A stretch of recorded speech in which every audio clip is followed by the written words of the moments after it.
Hi every one. ഇന്ന് നമ്മൾ നോക്കാൻ വേണ്ടി പോകുന്നത് ഒരു ആന്തോളജി മൂവിയാണ്. ഈ ഒരു മൂവിയിൽ 3 ഡിഫറെൻ്റ് ആയിട്ടുള്ള കഥകളാണുള്ളത്. സിനിമയുടെ സ്റ്റാർട്ടിംഗ് സീനിൽ തന്നെ ഒരു തുണിക്കടയെ കാണിക്കുന്നു. അവിടെ ഇപ്പോൾ 2 പേര് സംസാരിച്ചുകൊണ്ട് ഇങ്ങനെ ജോലിയൊക്കെ ചെയ്തുകൊണ്ടിരിക്കുകയാണ്. അതിൽ ഒരു വ്യക്തിൻ്റെ പേര് പ്രദീപ് എന്നാണ്. പ്രദീപിനെ ഇപ്പോൾ കൂടെയുള്ളവൻ കളിയാക്കുകയാണ്. എന്തു പറഞ്ഞിട്ടാണെന്ന് വെച്ച് കഴിഞ്ഞാൽ പ്രദീപിനാണെങ്കിൽ ഈ സ്ത്രീകളുടെ അടുത്ത് സംസാരിക്കാനൊക്കെ മടിയാണ്. അപ്പോൾ അതൊക്കെ പറഞ്ഞിട്ടാണ് അവനെ ഇപ്പോൾ കളിയാക്കുന്നത്. അങ്ങനെയൊക്കെ അവർ സംസാരിച്ചുകൊണ്ടിരിക്കുന്ന സമയത്ത് അവിടേക്ക് മുതലാളി വന്നിട്ട് പെട്ടെന്ന് ജോലിയൊക്കെ തീർത്തിട്ട് പോകാൻ നോക്കുമെന്ന് പറയുന്നു. ഇപ്പോൾ കൂടെയുള്ള ആൾ കുറച്ച് വർക്കൊക്കെ ചെയ്തിട്ട് പ്രദീപിൻ്റെ അടുത്ത് ബാക്കി നിങ്ങളൊന്ന് സെറ്റ് ചെയ്യ്, ഞാൻ പോയിട്ട് എൻ്റെ ഗേൾ ഫ്രണ്ടിനെ കാണട്ടെ എന്ന് പറഞ്ഞിട്ട് കടയിൽ നിന്നും നേരത്തെ ഇറങ്ങുകയാണ്. അടുത്ത സീനിൽ കാണിക്കുന്നത് പ്രദീപ് ജോലിയെല്ലാം കഴിഞ്ഞിട്ട് നേരെ വീട്ടിലേക്ക് വരികയാണ്. അപ്പോൾ പ്രദീപിൻ്റെ റൂംമേറ്റ് അവിടെ ഇരുന്നിട്ട് ഒരു പെണ്ണിനോട് ഫോണിൽ സംസാരിച്ചുകൊണ്ടിരിക്കുകയാണ്. നമ്മുടെ പ്രദീപിനെ കോൾ ചെയ്ത് സംസാരിക്കാനൊന്നും ആരുമില്ല. അവൻ്റെ അടുത്ത് ആകെ കോൾ ചെയ്ത് സംസാരിക്കുന്നത് അവൻ്റെ അമ്മ മാത്രമാണ്. അപ്പോൾ അവൻ രാത്രി എന്തെങ്കിലും സിനിമയൊക്കെ കണ്ടിട്ട് കിടന്നുറങ്ങുന്നു. പിറ്റേ ദിവസം രാവിലെ വീണ്ടും ജോലിക്ക് പോകുന്നു, ഭക്ഷണം കഴിക്കുന്നു, തിരിച്ച് വീട്ടിൽ വരുന്നു. ഈ രീതിയിൽ സെയിം റൊട്ടീനിലാണ് അവന്റെ ജീവിതം പോയിക്കൊണ്ടിരിക്കുന്നത്. അങ്ങനെ ഇരിക്കെ ഒരു ദിവസം നമ്മളുടെ പ്രദീപ് ഒരു കടയിലേക്ക് പോവുകയാണ്. എന്തിനാണെന്ന് വെച്ച് കഴിഞ്ഞാൽ ഇപ്പോൾ ഈ തുണിക്കടയിലൊക്കെ ഇങ്ങനെ ഡ്രസ്സൊക്കെ ഇടിച്ച് മോഡലായിട്ട് ഇങ്ങനെ സ്റ്റാച്ചു വെക്കുന്നുണ്ടാവുമല്ലോ. അപ്പോൾ അത്തരത്തിലുള്ള ഒരു പ്രതിമയെ വാങ്ങാൻ വേണ്ടിയിട്ടാണ് ഇയാളിപ്പോൾ അവിടേക്ക് പോകുന്നത്. അങ്ങനെ ഇപ്പോൾ ആ കടയിലുള്ള ആള് ഒരു ലേഡിയുടെ പ്രതിമ എടുത്തുകൊണ്ട് വന്നിട്ട് ഇയാളുടെ കയ്യിൽ കൊടുക്കുന്നു. എന്നിട്ട് ഇതിനെ ഭദ്രമായിട്ട് കൊണ്ടുപോകില്ലേ എന്ന് ചോദിക്കുന്നുണ്ട്. ഇപ്പൊ പ്രദീപ് ഓക്കെ എന്ന് പറഞ്ഞിട്ട് അവൻ അതിനെയും കൊണ്ട് നേരെ ഓട്ടോയിൽ കയറിയിട്ട് കടയിലേക്ക് വരികയാണ്. അങ്ങനെ ഓട്ടോയിൽ വരുന്ന സമയത്ത് അവൻ അതിനെ തന്നെ നോക്കിക്കൊണ്ടിരിക്കുകയാണ്. അവനാണെങ്കിൽ അതിനെ ഭയങ്കരമായിട്ട് ഇഷ്ടമാവുന്നുണ്ട്. അതിനുശേഷം ഇവൻ നേരെ ഷോപ്പിലേക്ക് വരുന്നു. അങ്ങനെ ഷോപ്പിലേക്ക് വന്ന സമയത്ത് ഇതിന് ഡ്രസ്സ് മാറ്റാൻ വേണ്ടിയിട്ട് അവിടെയുള്ള പയ്യൻ പറയുകയാണ്. അപ്പോൾ അതൊക്കെ ഞാൻ നോക്കിക്കോളാം എന്ന് പറഞ്ഞിട്ട് നമ്മളുടെ പ്രദീപ് തന്നെ ആ കാര്യങ്ങളൊക്കെ ചെയ്യുന്നു. അങ്ങനെ പ്രദീപ് ഡ്രസ്സൊക്കെ മാറ്റി കൊടുത്തിട്ട് അതിനെ ആ ഒരു കടയിൽ കൊണ്ടുപോയി ഒരു സ്ഥലത്ത് പ്ലേസ് ചെയ്യുകയാണ്. പ്രദീപ് എന്നിട്ട് അതിൻ്റെ അടുത്ത് സംസാരിക്കുകയൊക്കെ ചെയ്യുകയാണ്. അതായത് ഈ ഡ്രസ്സ് നിനക്ക് സൂപ്പർ ആയിട്ടുണ്ടെന്നൊക്കെ പറഞ്ഞിട്ട് അവൻ ആ ഒരു പ്രതിമയുടെ അടുത്ത് സംസാരിക്കുകയൊക്കെ ചെയ്യുന്നു. അതുപോലെ തന്നെ നമ്മളുടെ പ്രദീപ് ഇടയ്ക്കിടയ്ക്ക് പോയി അതിനെ ക്ലീൻ ചെയ്യുകയൊക്കെ ചെയ്യുന്നുണ്ട്. അങ്ങനെ ഇപ്പോൾ വരുന്ന കസ്റ്റമേഴ്സ് അതിനിട്ടിട്ടുള്ള ആ ഒരു ഡ്രസ്സ് വേണമെന്നൊക്കെ പറയുന്നുണ്ട്. അങ്ങനെ കച്ചവടമൊക്കെ കുറച്ച് അധികമാവുന്നുണ്ട്. അങ്ങനെ ഒരു ദിവസം മുതലാളിയും പ്രദീപൊക്കെ കൂടി കണക്ക് കൂട്ടിക്കൊണ്ടിരിക്കുന്ന സമയത്ത് ആ ഒരു പ്രതിമയ്ക്ക് കുറച്ച് ജ്വല്ലേഴ്സ് ഒക്കെ വാങ്ങി ധരിപ്പിച്ചു കഴിഞ്ഞാൽ കുറച്ചുകൂടി കച്ചവടം കിട്ടും, കുറച്ചും കൂടി അട്രാക്റ്റീവ് ആയിരിക്കും എന്നൊക്കെ പ്രദീപ് മുതലാളിയുടെ അടുത്ത് പറയുന്നു.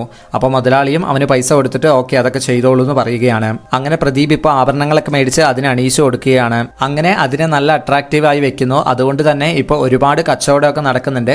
അങ്ങനെ കച്ചവടമൊക്കെ നല്ല രീതിയിൽ വന്നതുകൊണ്ട് തന്നെ മുതലാളി നമ്മളുടെ പ്രദീപിൻ്റെ അടുത്ത് ഇതെല്ലാം നിന്റെ ഐഡിയ കാരണമാണെന്ന് പറഞ്ഞിട്ട് അവന് കൂടുതൽ പണമൊക്കെ കൊടുക്കുന്നു. അങ്ങനെ പ്രദീപ് ഇപ്പോൾ ആ ഒരു പ്രതിമയുടെ അടുത്ത് ചെന്നിട്ട് സന്തോഷത്തോടു കൂടി എനിക്ക് ഇത്രയും നാൾ മുതലാളിയുടെ അടുത്ത് നിന്ന് ഇങ്ങനെ ടിപ്പൊന്നും കിട്ടിയിട്ടില്ല, നീ കാരണമാണ് എനിക്കിങ്ങനെ കിട്ടിയിട്ടുള്ളത്, അതുകൊണ്ട് നിനക്ക് ഞാനൊരു ട്രീറ്റ് തരാമെന്ന് പറയുന്നു. എന്നിട്ട് പ്രദീപ് ഇപ്പോൾ എന്താണ് ചെയ്യുന്നതെന്ന് വെച്ചിട്ടുണ്ടെങ്കിൽ ഇതിനെ എടുത്തുകൊണ്ട് നേരെ ബീച്ചിലേക്ക് പോവുകയാണ്. അങ്ങനെ അവിടെ വെച്ച് അതിൻ്റെ കൂടെ പാട്ടൊക്കെ കേൾക്കുന്നു. അപ്പോൾ ആളുകളൊക്കെ ഇവനെ ഭയങ്കര വിചിത്രമായിട്ട് നോക്കുകയാണ്. പക്ഷേ ഇവൻ അതിൻ്റെ കൂടെ ഒരു നോർമലി എങ്ങനെയാണ് ഒരു ഹ്യൂമൻ്റെ കൂടെ ഉണ്ടാവുക ആ രീതിയിൽ തന്നെ ബിഹേവ് ചെയ്തുകൊണ്ടിരിക്കുകയാണ്. അതിനൊക്കെ ശേഷം അവൻ അതിനെ കൊണ്ടുപോയിട്ട് കടയിൽ തന്നെ പ്ലേസ് ചെയ്യുന്നു.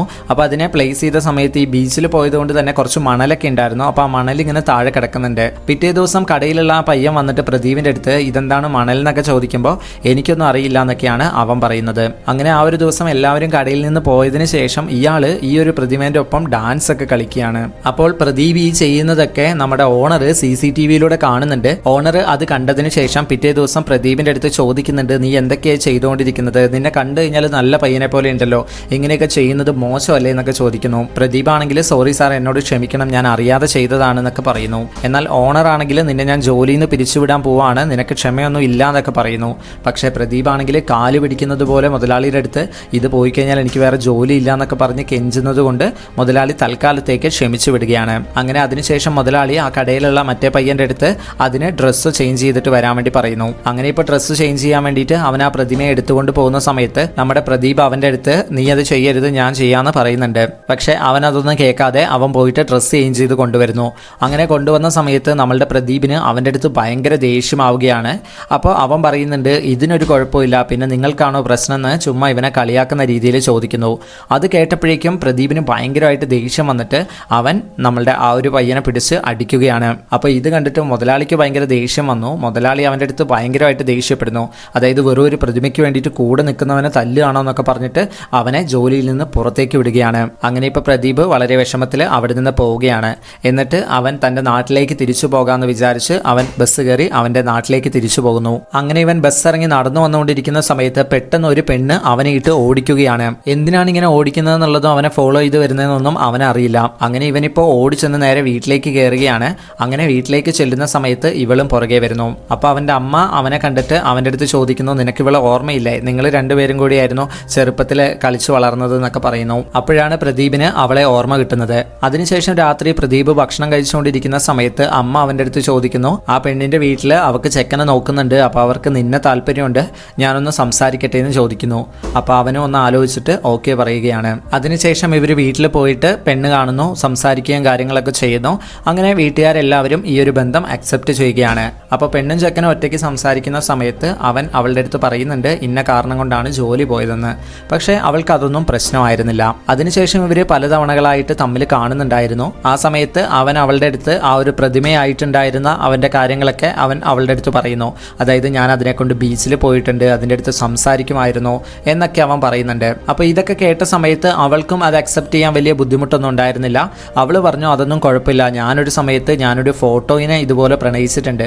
അതായത് എനിക്ക് കോളേജിൽ ഒരു പയ്യനെ ഭയങ്കര ഇഷ്ടമായിരുന്നു, പക്ഷേ അവൻ്റെ അടുത്ത് ചെന്ന് സംസാരിക്കാനുള്ള മടി കൊണ്ട് ഞാൻ അവൻ്റെ ഫോട്ടോയെ ഞാൻ പ്രണയിച്ചിട്ടുണ്ടായിരുന്നു. അങ്ങനെയൊക്കെ അവൾ സംസാരിക്കുന്ന സമയത്ത് രണ്ടുപേർക്കും പരസ്പരം നല്ലൊരു അണ്ടർസ്റ്റാൻഡിങ് വരികയാണ്.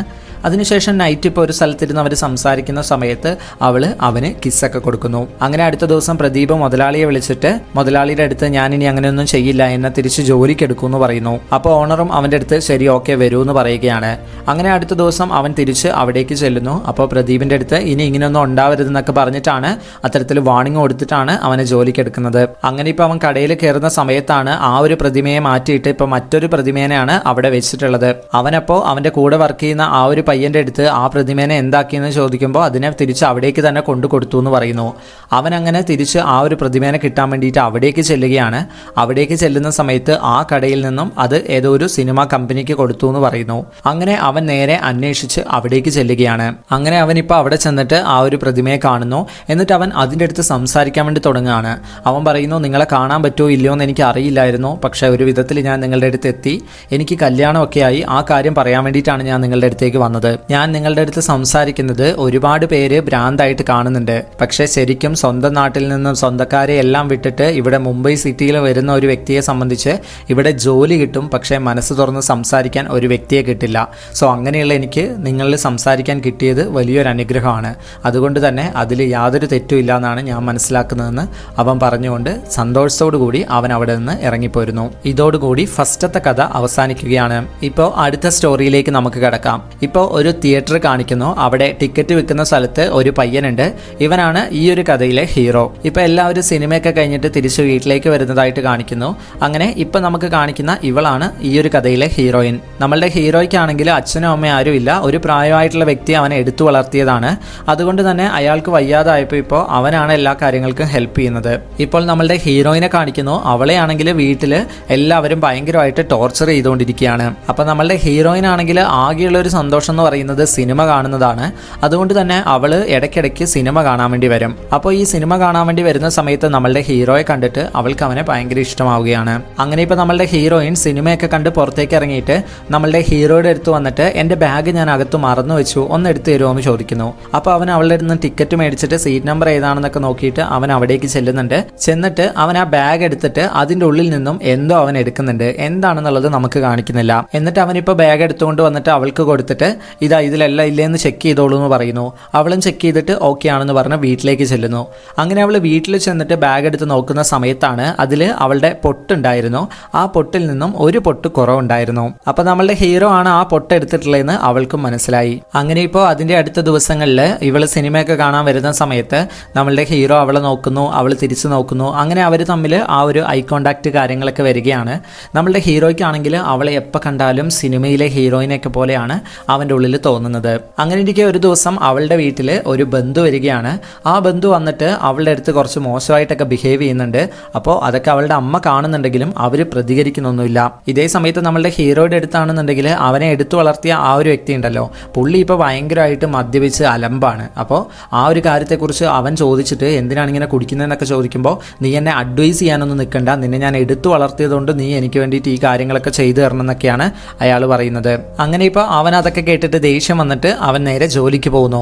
അങ്ങനെ ഇരിക്കെ ഒരു ദിവസം ഇവള് സിനിമ കാണാൻ വേണ്ടിയിട്ട് വരുന്ന സമയത്ത് നമ്മളുടെ ഹീറോ അവളുടെ അടുത്ത് അടുത്ത ദിവസം ഒരു മൂവി ഉണ്ട്, എൻ്റെ അടുത്ത് 2 ടിക്കറ്റും ഉണ്ട്, നമുക്ക് ഒരുമിച്ച് കണ്ടാലോ എന്ന് ചോദിക്കുന്നു. അങ്ങനെ ആ ഒരു ദിവസം എത്തുകയാണ്. കറക്റ്റ് നമ്മളുടെ ഹീറോ സിനിമയ്ക്ക് പോകാൻ വേണ്ടിയിട്ട് റെഡി ആയിട്ട് പോകാൻ വേണ്ടി തുടങ്ങുന്ന സമയത്താണ് ആ പ്രായമായ വ്യക്തിക്ക് സുഖമില്ലാതെ രക്തമൊക്കെ ഛർദ്ദിക്കുന്നത് കണ്ടത്.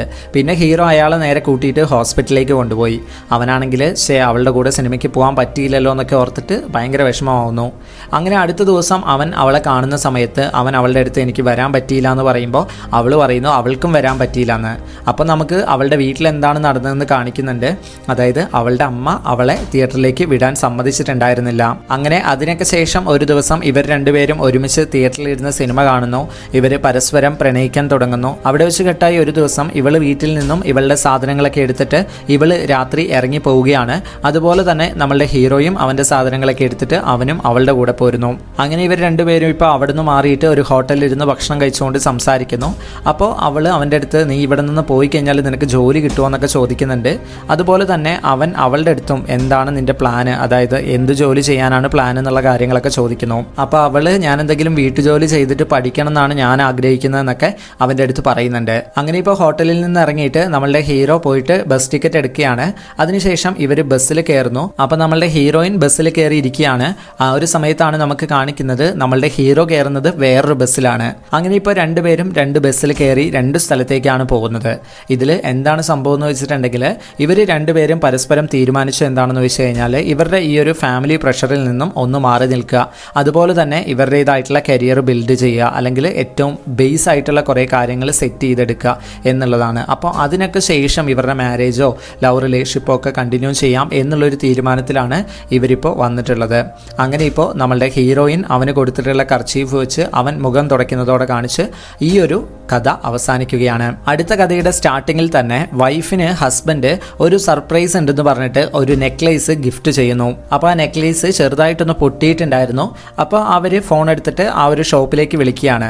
അപ്പോൾ ഷോപ്പിൽ വിളിച്ച് സംസാരിക്കുന്ന സമയത്താണ് ആ സെയിൽസ്മാൻ ചോദിക്കുന്നത് മേടിച്ച 2 നെക്ലേസിനും കംപ്ലൈൻറ്റ് ഉണ്ടോയെന്ന്. അപ്പോഴാണ് തൻ്റെ ഹസ്ബൻഡ് ഇതേപോലത്തെ 2 നെക്ലേസ് ഒരുമിച്ച് മേടിച്ചിട്ടുണ്ട്, ഇയാൾക്കിനി വേറെ ആരെങ്കിലും ആയിട്ട് അഫെയർ ഉണ്ടോ എന്നുള്ള ചിന്തയൊക്കെ ഈ വൈഫിന് വരുന്നത്. അങ്ങനെ വൈഫ് ഇപ്പോൾ കുറേ അന്വേഷിച്ച് പിടിച്ച് അവസാനം ഹസ്ബൻഡിന് നടാഷ എന്ന് പറഞ്ഞ ഒരു ലേഡിയുമായിട്ട് അഫെയർ ഉണ്ടെന്ന് കണ്ടെത്തുന്നു. അങ്ങനെ ഇപ്പോൾ അവൾ നടാഷയുടെ ഹസ്ബൻഡിന് ചെന്ന് കണ്ടിട്ട് എൻ്റെ ഹസ്ബൻഡും നിങ്ങളുടെ വൈഫും തമ്മിൽ ഇത്തരത്തിൽ റിലേഷൻഷിപ്പ് ഉണ്ടെന്ന് പറയുന്നു. എന്നാൽ നടാഷയുടെ ഹസ്ബൻഡ് ആണെങ്കിൽ അത് വിശ്വസിക്കുന്നില്ല. എന്നാൽ തിരിച്ച് വീട്ടിൽ ചെന്നിട്ട് കുറച്ച് കാര്യങ്ങളൊക്കെ നോക്കുന്ന സമയത്ത് നടാഷയുടെ ഹസ്ബൻഡിന് ഏകദേശം കാര്യങ്ങളൊക്കെ മനസ്സിലാവുന്നു. അതുപോലെ ആ നെക്ലേസും അയാൾക്ക് കിട്ടി, അയാൾ ഈ കാര്യം കൺഫേം ചെയ്യുന്നു. അങ്ങനെ അടുത്ത ദിവസം നടാഷയുടെ ഹസ്ബൻഡ് പോയിട്ട് നമ്മളുടെ ഹീറോയിനെ മീറ്റ് ചെയ്യുന്നു. എന്നിട്ട് അവളുടെ അടുത്ത് നിങ്ങൾ പറഞ്ഞതൊക്കെ സത്യമാണ്, ഞാൻ അവളെ ഡൈവേഴ്സ് ചെയ്യാൻ പോവുകയാണെന്ന് പറയുകയാണ്. അപ്പോൾ അയാളുടെ അടുത്ത് അവള് നിങ്ങൾ ഡൈവേഴ്സ് ചെയ്യരുതെന്ന് പറയുന്നു. അപ്പോൾ അയാൾ പിന്നെ എന്താണ് ഞാൻ ചെയ്യേണ്ടതെന്ന് ചോദിക്കുമ്പോൾ അവൾ പറയുന്നു ഇപ്പോൾ നിങ്ങൾ അവളെ ഡൈവേഴ്സ് ചെയ്ത് കഴിഞ്ഞാൽ തീർച്ചയായിട്ടും അവൾ എൻ്റെ ഹസ്ബൻഡിനെ അപ്രോച്ച് ചെയ്യും. അപ്പോൾ എൻ്റെ ഹസ്ബൻഡ് തീർച്ചയായിട്ടും അവളെ ചൂസ് ചെയ്തിട്ട് എന്നെ ഒഴിവാക്കുകയാണ് ചെയ്യുന്നത്. അപ്പോൾ ഇയാൾ അവളുടെ അടുത്ത് ഇങ്ങനെയുള്ളൊരു ഹസ്ബൻഡിനെ എന്തിനാണ് നിങ്ങൾക്ക് ആവശ്യമെന്ന് ചോദിക്കുന്നു. പക്ഷേ അവളാണെങ്കിൽ എന്താ പറയുന്നതെന്ന് വെച്ചിട്ടുണ്ടെങ്കിൽ ഡൈവേഴ്സ് എന്ന് പറഞ്ഞു കഴിഞ്ഞാൽ നിങ്ങൾ ആണുങ്ങൾക്ക് വലിയ പ്രശ്നമില്ലായിരിക്കും, പക്ഷേ എന്നെ സംബന്ധിച്ചിട്ട് ഞാൻ എൻ്റെ 10 വർഷം അയാൾക്ക് വേണ്ടി മാറ്റി വെച്ചതാണ്. അപ്പോൾ ഒറ്റയടിക്ക് ഡൈവേഴ്സ് ചെയ്ത് പോവാന്ന് പറയുന്നത് എനിക്ക് ഇച്ചിരി ബുദ്ധിമുട്ടുള്ള കാര്യമാണ്. അങ്ങനെയൊക്കെ പറഞ്ഞ് അടുത്ത ദിവസം ഇവർ വീണ്ടും മീറ്റ് ചെയ്യുകയാണ്. ആ ഒരു സമയത്ത് ഇവൾ ഇയാളുടെ അടുത്ത് പറയുന്നു ഇവർ തമ്മിൽ എങ്ങനെയാണ് ബന്ധം ആരംഭിച്ചതെന്നുള്ളത് നമുക്കൊന്ന് കണ്ടെത്താമെന്ന്. എന്നെക്കാൾ കൂടുതൽ നടാഷേനെ എന്തുകൊണ്ടായിരിക്കും അയാൾക്ക് ഇഷ്ടപ്പെട്ടതെന്ന് എനിക്കറിയണം. അങ്ങനെ ഇപ്പോൾ ഇവർ നോക്കുന്ന സമയത്ത് ഹസ്ബൻഡും നടാഷയും കൂടിയിട്ട് ഡിസംബർ 20-നാണ് ഫേസ്ബുക്കിൽ ഫ്രണ്ട്സ് ആയിരിക്കുന്നത്. അന്ന് ഇവരെവിടെ പോയതായിരുന്നു എന്ന് നോക്കുന്ന സമയത്ത് അന്ന് ഹസ്ബൻഡ് ഒരു സ്പീച്ച് നടത്തുന്നുണ്ടായിരുന്നു. അപ്പോൾ ആ ഒരു സ്പീച്ച് കേൾക്കാൻ വേണ്ടിയിട്ട് നടാഷയും എത്തിയിട്ടുണ്ടായിരുന്നു. അപ്പോൾ ഇയാൾ പറയുന്നു ആ ഒരു സ്പീച്ച് കേട്ടിട്ടായിരിക്കും അവർ സംസാരിച്ചിട്ടുണ്ടാവുക. എൻ്റെ വൈഫിനാണെങ്കിൽ സക്സസ്ഫുൾ ആയിട്ടുള്ള ആളുകളെ ഒരുപാട് ഇഷ്ടമാണ്. അതിനുശേഷം ഇവർ എങ്ങനെയായിരിക്കും ഇവരുടെ ഈ ഒരു ബന്ധം സ്റ്റാർട്ട് ചെയ്തിട്ടുള്ളത് എന്നുള്ളതിനെ കുറിച്ച് ഇങ്ങനെ പല സ്ഥലങ്ങളിലായിട്ട് സംസാരിക്കുന്നു. അതായത് ഇവരിപ്പോൾ കോഫി ഷോപ്പിൽ പോയിരുന്നിട്ട് സംസാരിക്കുന്നു. എന്നിട്ട് ഇവർ പറയുന്നു ചിലപ്പോൾ ഹസ്ബൻഡും നടാഷയും കൂടിയിട്ട് ഇവിടെ വന്നിരുന്നിട്ട് ഇതുപോലെ സംസാരിച്ചിട്ടുണ്ടാവും. അതുപോലെ തന്നെ ഇവർ ബീച്ചിൽ പോകുന്നു. എന്നിട്ട് ഇതുപോലെ അവർ ബീച്ചിൽ വന്നിട്ടുണ്ടാകും എന്നുള്ള കാര്യങ്ങളെക്കുറിച്ചൊക്കെ ഇവരിങ്ങനെ പരസ്പരം ഡിസ്കസ് ചെയ്യുകയാണ്. അതിനുശേഷം അവർ ഒരു ഹോട്ടൽ റൂം ബുക്ക് ചെയ്യുന്നു. അതിനുശേഷം അവിടെ ഇരുന്നിട്ട് അവർ ഡിസ്കസ് ചെയ്യുന്നു. അതായത് നടാഷയും ഹസ്ബൻഡും കൂടിയിട്ട് ഈ രീതിയിലായിരിക്കും റൂം എടുത്തിട്ടുണ്ടാവുക, അതിനുശേഷം അവർ ഇവിടെ വെച്ച് റൊമാൻസ് ചെയ്തിട്ടുണ്ടാവും. ഇത്തരത്തിലുള്ള പല ടോക്സും അവരുടെ ഇടയിൽ വരുന്നു. അങ്ങനെ ഇപ്പോൾ അവർ സംസാരിച്ച് അവർ കുറച്ച് ക്ലോസ് ആവുന്ന സമയത്ത് ഇവർ പരസ്പരം കിസ് ചെയ്യുകയാണ്. അതിനുശേഷം അവർ ചെറിയ രീതിയിൽ റൊമാൻസ് ഒക്കെ സ്റ്റാർട്ട് ചെയ്തെങ്കിലും പെട്ടെന്ന് തന്നെ നമ്മളിത് ചെയ്യാൻ പാടില്ല എന്ന് പറഞ്ഞിട്ട് അവരത് സ്റ്റോപ്പ് ചെയ്യുകയാണ്. അവിടെ വെച്ച് കെട്ടായി ഇപ്പോൾ കുറച്ച് ദിവസത്തിന് ശേഷം ഇവർ തമ്മിൽ മീറ്റ് ചെയ്യുന്നു. അപ്പോൾ ആ ഒരു സമയത്ത് ഇയാള് നമ്മളുടെ ഹീറോയിൻ്റെ അടുത്ത് ചോദിക്കുന്നുണ്ട് വീട്ടിൽ എന്തെങ്കിലും മാറ്റങ്ങൾ ഉണ്ടായിട്ടുണ്ടായിരുന്നു എന്ന്. അപ്പോൾ അവള് എൻ്റെ ഹസ്ബൻഡിന് ഇപ്പോൾ എന്നോട് ഭയങ്കര സ്നേഹമാണ് എന്നുള്ള കാര്യങ്ങളൊക്കെ ഇങ്ങനെ പറയുകയാണ്. അപ്പോൾ സെയിം എക്സ്പീരിയൻസ് തനിക്കും ഉണ്ടായിന്ന് ഇയാളും പറയുന്നു.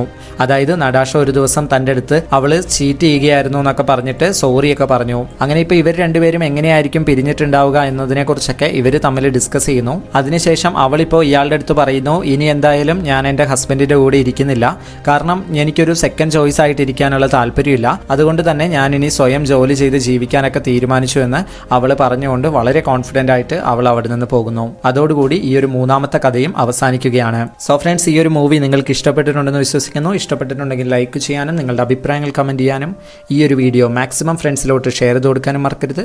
ഇത്തരത്തിലുള്ള മൂവീസ് വീണ്ടും ലഭിക്കാനായിട്ട് നമ്മുടെ ചാനൽ ഇപ്പോൾ തന്നെ സബ്സ്ക്രൈബ് ചെയ്ത് തൊട്ടടുത്തുള്ള ബെല്ലൈക്കൺ കൂടി എനേബിൾ ചെയ്യുക. So thank you for watching.